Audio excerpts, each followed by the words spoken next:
വേണ്ട സാറേ, അങ്ങ് വിട്ടേക്ക്. നീയും ഉണ്ടായിരുന്നല്ലേ? ഇനി എനിക്കറിയാം എന്താ ചെയ്യണ്ടേന്ന്.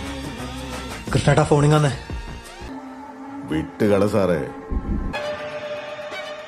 ഒരബദ്ധം പറ്റിയതാ, സഹകരിക്കണം. കുറെ ജീവിതങ്ങളുടെ പ്രശ്നം. സാറിന് കാര്യങ്ങൾ അറിയില്ലേ വേണ്ടു.